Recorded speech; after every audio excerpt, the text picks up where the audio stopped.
This is the second episode about the Berkshire Hathaway Annual Meeting. If you want to hear our first conversation about what went on in Omaha on May 4th, go back and listen to the first episode, or you can stay here and listen in.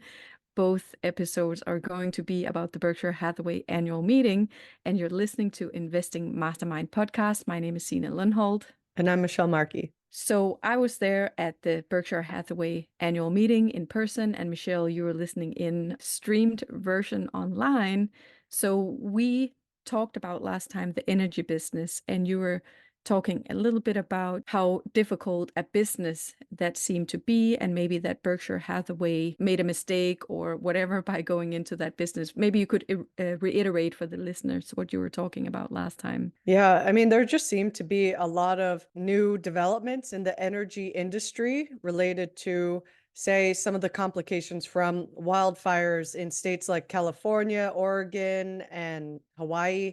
And Berkshire is involved in some of those situations. And I think that maybe in some states, Berkshire is able to remain profitable, but it seemed like something that you were touching on that Buffett had talked about in the annual letter of a situation where the Berkshire could be getting the short end of the stick when the state and the companies that run utilities on behalf of a state, when there are some difficulties or changes that both sides may want to see.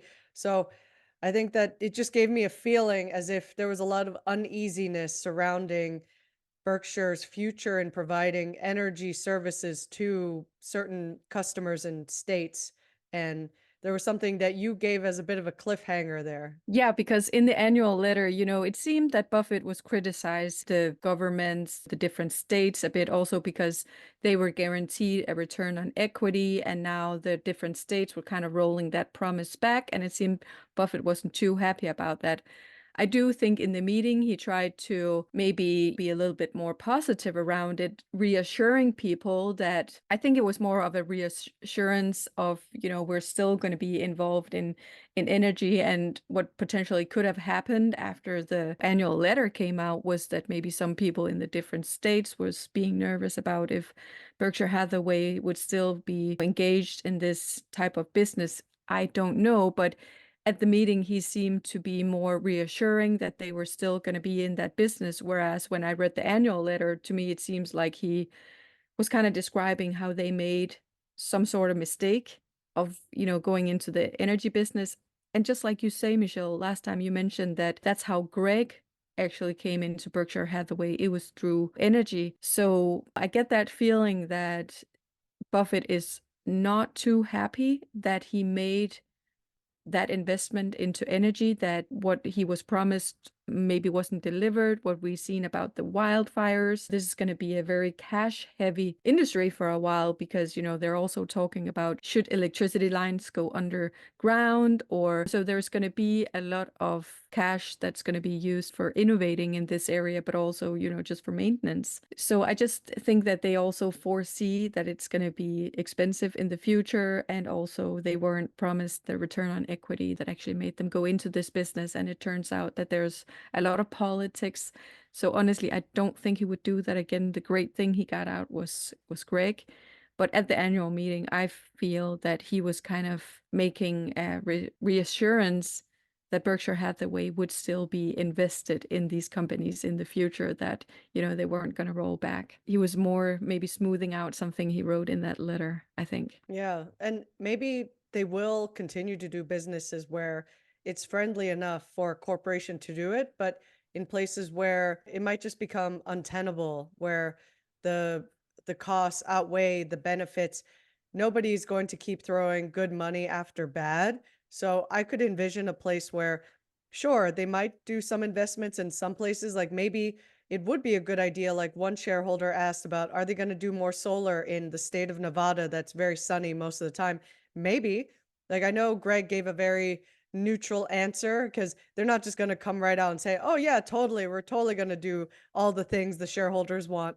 But like, even though they're giving a very politically neutral answer, I'm sure there's a lot of calculations that are going on in the background of, does this really make sense to do as a business venture? So I could envision a place where they start pulling back out of some difficult places where maybe the wildfire situation is just too difficult and it's not going to be worth rebuilding. Just like in Florida, when they've had too many hurricanes, maybe that's why Ajit Jain was saying how the insurance aspect in Florida has been a little bit tricky. But do they want to continue to stay there and keep writing insurance for difficult places where there's going to keep being hurricanes or keep being wildfires? So I'm sure they're thinking about all that, and maybe they'll pull out of some of those places, but they'll invest in more stable places where the government is friendly to work with. Yeah, so they both have the energy companies that actually can't necessarily provide energy when, it's very hot. And they're definitely saying about the climate change, they can definitely feel that. And at the same time, they have the insurance that also have to handle things like that. That's something I was thinking about. Whoa, they actually have a lot of expenses in both insurance and energy when it comes to climate change. So what I heard Greg tell that shareholder that asked about the solar panels was kind of a kind, no, we're not going to do that, because he did keep talking about that they already had planned what they were going to do and they were still going to use gas and that wasn't going to be rolled out anytime soon. Also, I saw this video from this solar farm in, I believe it was Texas, where they had hail that had just totally ruined all of the solar panels for miles and miles and miles and miles. So that's something also worth taking into consideration. And some other things that I thought were a little bit noteworthy from the meeting that I observed is sometimes in previous Berkshire Hathaway meetings, you might see a lot of people from the same country asking questions. And in past years, it might have been from China, or other years, it might have been from India. And this year, I felt like we got a lot of people from Germany asking questions. So I thought that was a very interesting thing. Like, are these shareholders buying the little lottery ticket off someone else and being like, "Oh, I'll give you like $20 if you let me be the one to ask the question if somebody else like got it." I just thought that was an interesting pattern of how we just so happen to have a lot of people from a certain country getting to ask the questions. I noticed that as well, and I thought it was hilarious too. It was Munich, Hamburg, all over Germany from south to north and east to west. So yeah, I definitely noticed a lot of German accents at the meeting as well. Another thing that was mentioned that people noticed was that in recent years, Buffett was sipping Coke and he was eating candy. And this year, he really wasn't. So there's been a lot of speculation about his health as well. So why didn't he drink any Coke? Why didn't he eat any candy? And I don't know. What I've noticed is that it's been Charlie Munger that's been eating candy, because I've been able to hear his, with the peanut brittle and eating peanut brittle, but I've never noticed whether Buffett was eating candy as well. I really always thought that, Munger right in the microphone would Hmm. eat that very Yeah. crunchy I think candy. probably because Buffett is talking too much. He doesn't have time to eat candy. So, I mean, he might have probably taken some sips of his Coke at least. I saw a can there. Yeah, exactly. And that's where people were speculating that, they saw the can, but they really didn't see him sip any Hmm. from the can. And I don't know if, I didn't notice if he drank something from the can or not. And I didn't notice if he ate any candy, or in recent years. This year, there wasn't any Charlie, so there was almost no breaks where he could eat candy or drink Mm-hmm. Coke. Yeah, so maybe Buffett was just on a roll with answering questions, and he knew more of the spotlight would be on him, maybe, even though he tried to share some of it with Greg. And I thought it was really nice how Buffett honored his longtime friend, Carol Loomis, the former editor of Fortune magazine. And she's been editing all the annual reports for a long time, even this year, which she's in her 90s. So I feel like that's an incredible feat that you can still do that kind of work and Yeah. be like totally good at it. Yeah, I heard a story about how she misspelled his name in the first annual report. So it's kind of, he kept with her, even though, she might have made a small error like that. But yeah, there was a tribute to her. And also Sandy Gossman, his widow, had donated some money. And Warren Buffett was talking about how, impressed he was with the shareholders, that they actually share wealth with other people. So, it's a very special bunch of people that invest in Berkshire Hathaway, that they also not only help themselves, but are actually also able to help people around them. So, an effect of paying forward.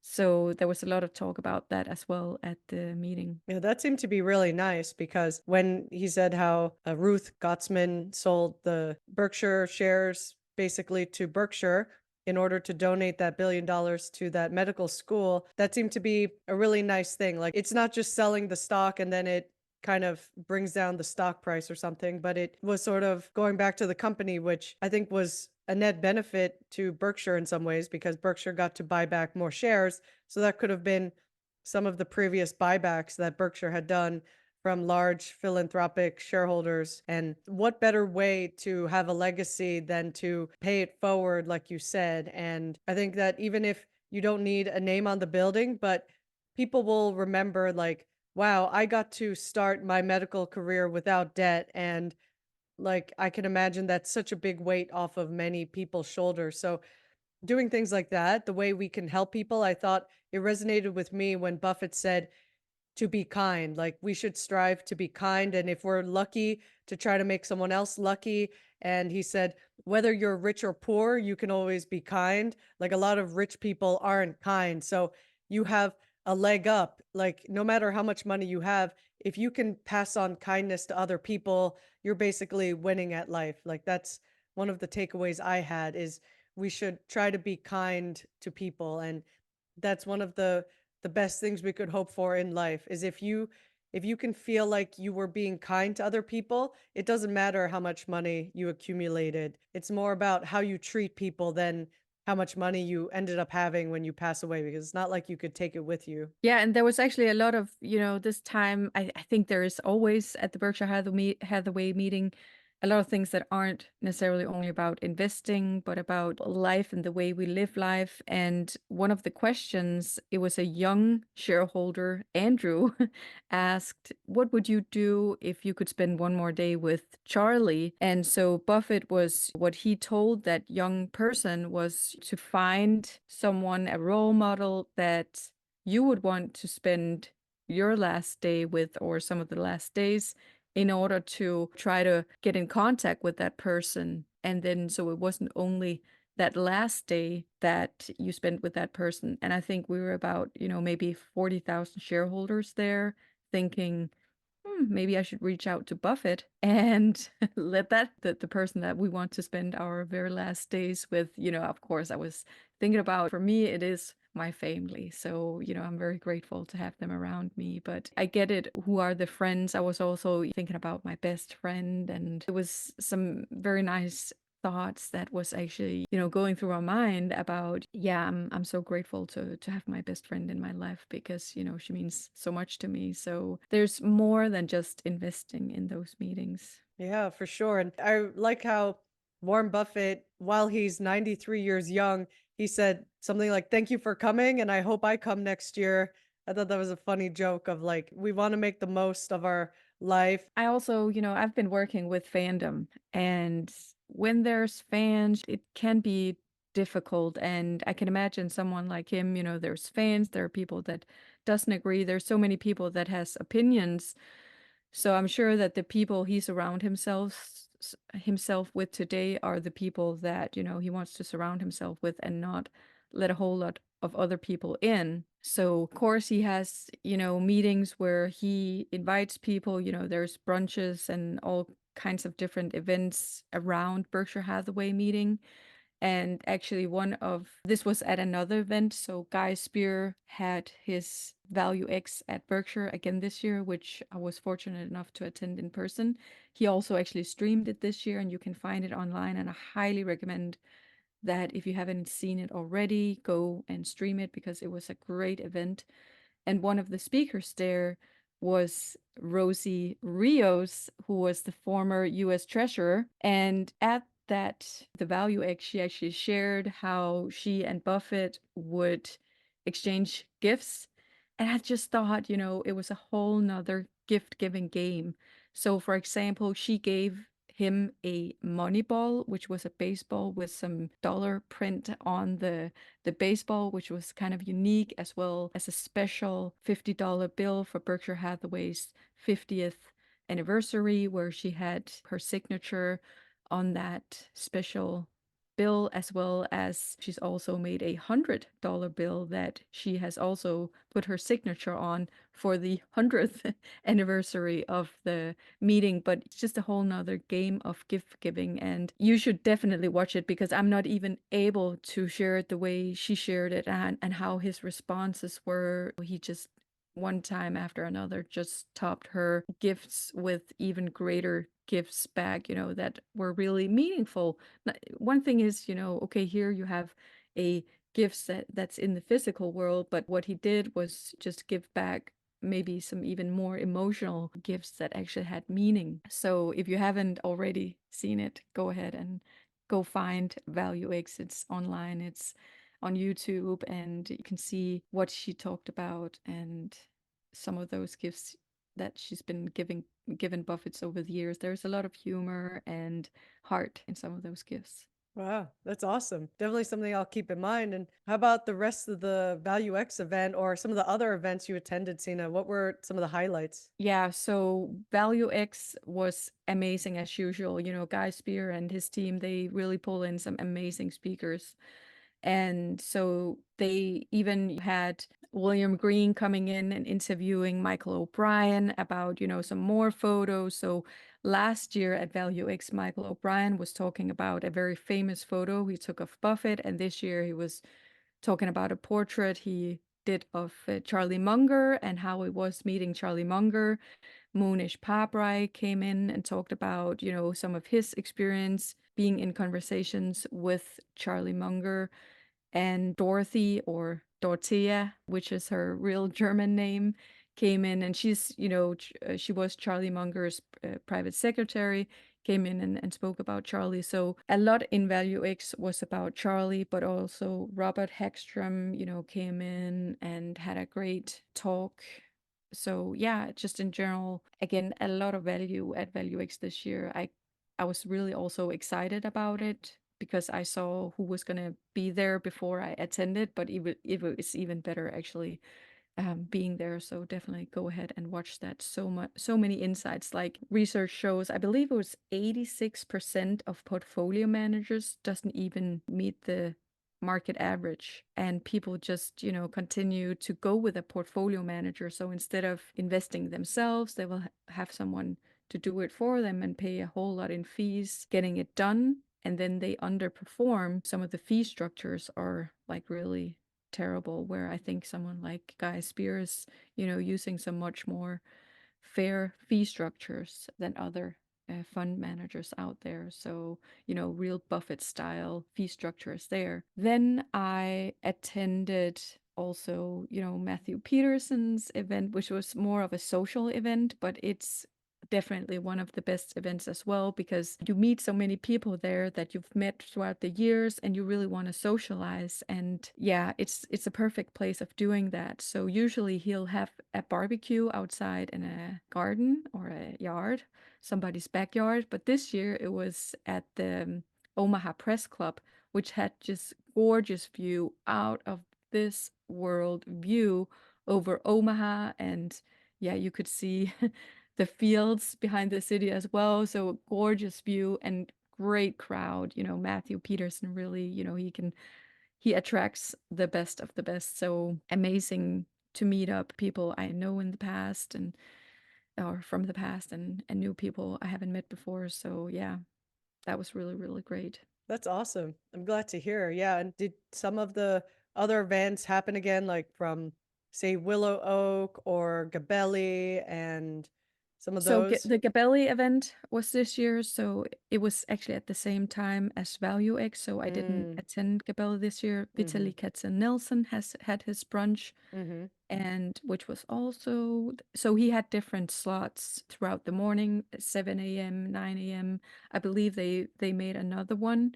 Ah, Yeah, so I did not see the Willow Oak. Usually I get emails, so I don't think that actually happened. mm, Markel, of mm-hmm. course, on Sunday, and that's actually quite big now. So the first year they were big, second year they were even bigger, and this year they were bigger yet. Wow. What they also did this year was to actually also publish the Q&A from that meeting. So I stayed for the first part, and then I just needed to quickly go and grab some stuff, and then you end up chit-chatting because outside of the Mackerel meeting, everyone's there, so you meet a lot of people and just touching base with so many people that we've met through the years. So yeah, that was great. That's awesome. Yeah, it sounds like it was a really event-filled time like it usually is, and it's incredible all the people you get to meet, the like-minded investors. Everybody can watch the Markel Q&A again if that would be of interest, and they seem to be doing well in striving to be like a Berkshire-like type of company, and I know that they're doing great under the leadership of Tom Gaynor, the CEO of Markel, and that's an incredible company as well. So if people are looking for a company that's kind of Berkshire-like but different, Markel is another great company to look into. So from your point of view, what was something from the meeting that you found especially memorable from the annual meeting and from the stream that is something that you've thought a lot about, Michelle? Mostly, it was what I mentioned a bit earlier of trying to be kind to people because even if you have all the money in the world, you will definitely not take it with you. So, while we have a short time on earth, how can we make the lives of other people better? And so, I really admire that Ruth Gottsman contributed that to the Albert Einstein Medical School. That was wonderful that Buffett noted that, as well as honoring Carol Loomis, and he also mentioned his sister Bertie, one of the best investors that people may not have even realized how great of an investor Bertie was. And you kind of see that some of these women in the audience, like they're actually meaningful. Like you kind of think like investing is a more male dominated space, but women can and are really great investors too. And they're some of the best philanthropists as well of how do we move society forward? And I think that's incredibly valuable to me that he highlighted some of these important women and what their contributions have been in the world. So I especially appreciated his call outs there. And one thing I also noticed is that there was actually more women, and I'm 100% positive about that because I've been there through the years, and there's always been a lot of men, but there are a lot more women attending the event. This year, there was a lot more women at the different meetings because usually we would be far between it, there would be, a lot of men, but not a whole lot of women. And this time I would be talking to women in everywhere I went. So that was actually also, it's for me, it's great to see because it's, of course, it doesn't matter who you're talking to. If it's a man or a woman, it's just nice to kind of also see more peers, more females there, in my opinion. Yeah. Yeah. I mean, I think that's really great that investing can be accessible to everybody. Like, you don't have to only be a certain kind of person to do it. Like, you can easily invest your own money. And I feel like that's a wonderful thing that we're getting more of a level playing field when it comes to more women envision that they can do this. They can be their own investor, they can research the companies and figure things out just the same as anybody else. So I think that's incredible. And I'm glad to hear that you were able to meet more women in the meeting. I think that's a wonderful trend that you're seeing that more. And hopefully we encourage that as well through our podcast. Like I heard that so many of you approached Signe and wanted to talk with Signe about our podcast. And that just brings a big smile to my face that I'm glad that we are reaching more listeners out there. And we hope we're helping encourage you to be the best investor you can be. So I'm deeply grateful. And thank you so much, Signe, for representing us at the meeting. And I'm so glad that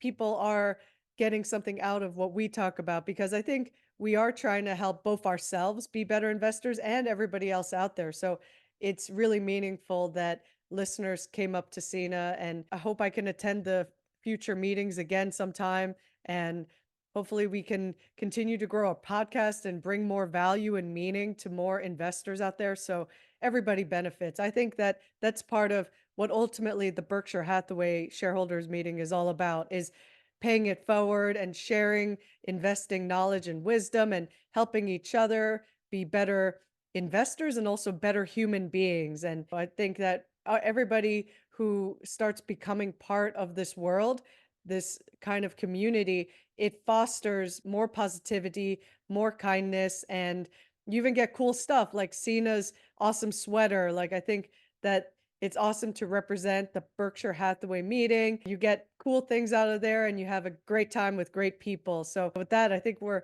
coming up on time and we'll obviously keep talking about Warren Buffett and more Berkshire Hathaway stuff because it's a big part of our lives. And I think that this kind of wraps up part of our key takeaways that we had for Berkshire. What do you think, Signe? Yep, I also think we covered everything there is to cover. And of course, there's always something we might bring up in future podcasts that we heard at the meeting. But yeah, so thank you so much again for listening in. We'll be back on Tuesday in a week from now. Till next time. If you enjoyed the show and found the content informational, we would be super grateful if you would leave us a review and follow us wherever you get your podcasts so you automatically get new episodes in your feed. We publish a new show every Tuesday. The contents of the Investing Mastermind podcast are for educational, informational, and entertainment purposes only. None of this is investing advice, and if you need help in your personal situation, please consult with a professional.